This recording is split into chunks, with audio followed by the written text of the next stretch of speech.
welcome to another episode of The Traumatic Tales of Dedman and Grumpy. So, as this is taking place of the second digital dismemberment, this is where we have some fun with some B-grade horror films. The rating system is a little bit different, so Grumpy, tell them how we do it. Well, we got a 3-tier system to kind of cover all of the bases here in the movies that we'll be watching. We're going to start off on Skulls. Skulls is your first tier, and that's going to be like the scariness or the, things that give the movie a real horror flavor, or maybe even commendable things they might do with special effects and things like that.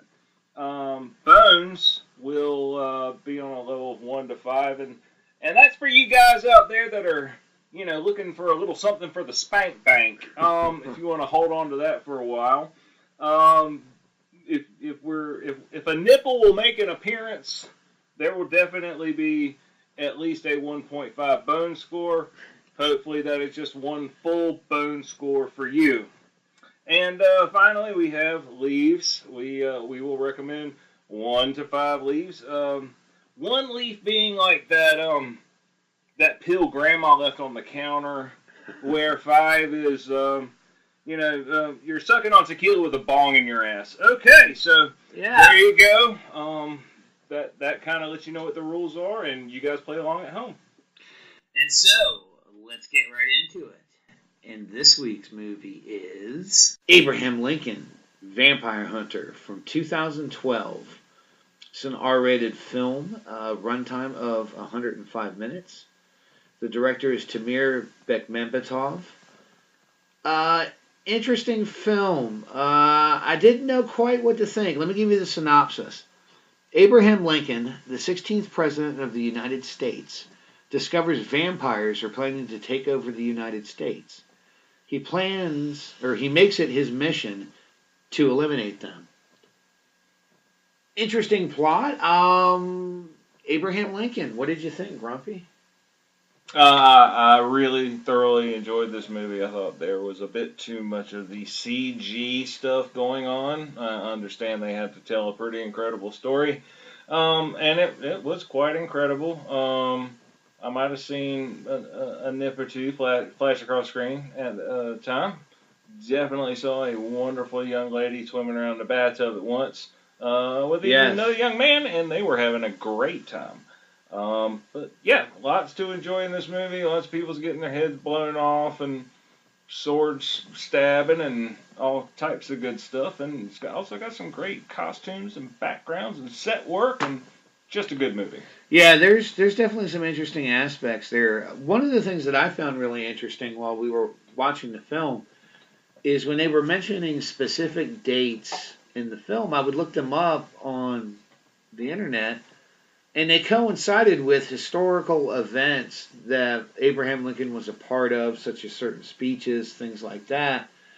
And, it's interesting. I know we kind of discussed this, but I guess this is to portray that Lincoln was doing politics and being a lawyer and things like that during the day, and then during the night he was a vampire hunter. What do you think about how they linked the film historically? I think they did a very good job of meshing these things together. If you can imagine Abraham Lincoln, getting up from his shepherd's pie or whatever the hell they were eating back then, and being like, okay, F.E., I'm going to load up my axe and go kick some ass out here in Vampire Land. That'd be pretty cool. And it would also be a whole lot better than, watching your toe jam grow, sitting there in the corner on a Friday night, because there's nothing better to do, and you're the president. I mean, there is some truth to that. I'm with you. It's interesting. I looked up on IMDb what the budget was for this film, and it's estimated to be sitting at about $69 million, and you can definitely tell there's some production quality to this film. The camera work is very sharp. You can tell that money was put into the choreography, the stunt work. So there's definitely a level of professionalism to it. The acting was very competent. I thought the sound design was nice. The costume design. I do feel like you do, again, being biased as an effects artist, I feel like there was too much digital that went into the film. I don't know if that helped it or hurt it, but it's definitely a different take on vampires too. I didn't, in a lot of ways, not to really slam it, but I didn't realize we were doing the Daywalker Blade stuff. Well, okay, let's step back a little bit. You said you don't know if the CG stuff helped it or hurt it. I'm going to tell you right now, towards the end of the movie, there's a burning bridge, and our heroes are jumping off of a locomotive on this burning bridge, and they are escaping from it. And when me just sitting there in the audience watching this, I'm like, okay, they're in front of a green screen. It's not even that well done. And I think really that area and a couple other the green screen shots were really just so poorly done that it hurt the movie and gave it just a little bit of a cheesy factor instead of a pro factor. I mean, I'll give you that. And again, it's interesting.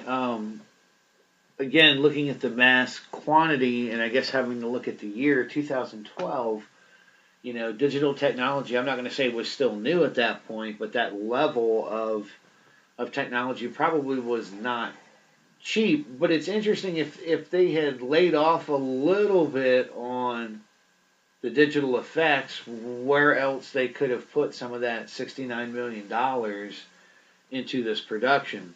It doesn't designate whether that was full production cost just for the movie and the visual effects, or if that included the budget for advertising. So I don't have an answer for that, but I don't know. I think it's a fun movie to watch. There's a great part of this movie to watch. If you have a fetish of being held down by a beautiful blonde woman wearing some skin-tight leggings, putting that chair over your neck, holding you down by those stiletto heels right at your wrist on a tile floor, while you look up and all you can see is an object that could be considered to be shaped as a desert-dwelling mammal's foot.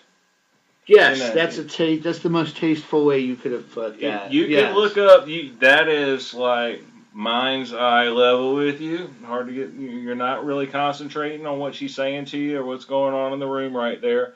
I mean, it is somewhat of a blatant camera shot, so yeah. I mean, that is something that you do see. So it's a valid point. It definitely brings a different perspective to that scene. Yes. Keeping into the horror realm too. On top of that, she's got fangs. Yeah, she is a vampire, but I'd hit it.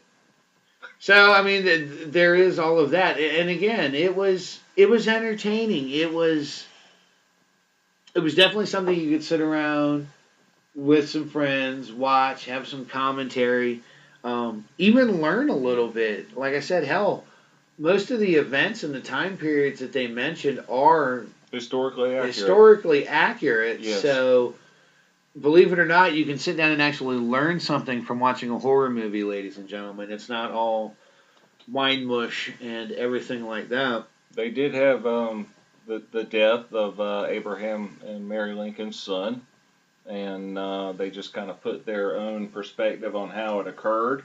But Abraham Lincoln's son, Willie, did die, and he never got over that. It was very traumatic for him.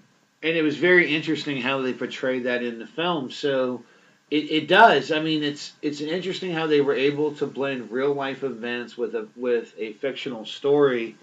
And, Abraham Lincoln, the character himself, even mentions in the beginning of the movie that what you know of history is barely even quarter of what a person really was. So it's fun from that perspective. They definitely give it its own mythology. It's something that you can definitely sink your teeth into and enjoy. And you'll get to see a vampire get all burned up in a blacksmith forge, and yeah. He was convicted of face forgery right there in that part of it. It was pretty bad. So, what are our ratings for Abraham Lincoln, Vampire Hunter? As far as our ratings for Abraham Lincoln, Vampire Hunter, as far as the skulls go, I'll give it a 2 at best. To me, there was nothing really scary in this film. Then again, I don't scare easy. I felt like more of the scares were a little bit more of the jump scares than anything else. There was really nothing that I was scared of. Bones, as far as the sexiness, I'd give it a 2.5. I mean, there wasn't an outrageous amount of nudity. There was a brief sex scene where Grumpy did mention, I think you do see a nipple flash by. So, you guys that are looking for that, that's not there. As far as stimulants to enjoy this film, I think you can get away with being in the middle of the road, 2.5, 3 at the most. You can enjoy this with or without the buzz. So, what did you think, Grumpy? Okay, so as far as skulls go, I would say that this movie has a lot of props that aren't really to do with the horror aspect of it. I think portraying vampires as Confederate soldiers was really, really cool, and how they used their special abilities on the battlefield to go wipe through some of those Yankee bastards was really, really cool. So, Skull's not really for scariness, but for just really, really awesome costumes, great set designs, and some of the really cool way they integrated vampires into this. I would give them, about 4 skulls. Bones, 1.5 if you get off on wet chicks. Not really anything for the spank bank in this one. Sorry, guys. And leave stimulants. You know what? I would let you go either way on this. You can go sit down and watch this movie, just straight, maybe with a beer or whatever. Or you can not see the green screen as bad and have the bong in your ass and the tequila bottle in your mouth. You'll be fine. Interesting movie to say the least. Make sure to stay tuned in, because next week we'll have another great review. That's right, ladies and gentlemen. The Calling Hours Horror Podcast on Morbidly Beautiful Radio finally has its first sponsor. And tonight's sponsor is Abraham's Axe Emporium. That's right, folks. Come on down, see our massive selection of vampire killing weapons. We have silvered, we have crossed, we have gold, we have dusty, rusty, musty, whatever you may require. And we don't just stop there, folks. No. We have holy water, silver crosses, and Steve Irwin's field guide, Crikey, How to Kill a Vampire. First 100 customers through the doors will get a 100% genuine coin bag made of female vampire pubes. That's right, the only pubes that will never gray, fall out, or wear out. Also, for the kiddies, we will have a large table placed out front full with party punch, chitlins, and that nice cornbread we all love so much. Thank you so much. We look forward to seeing you at that grand opening this weekend right by Walmart downtown.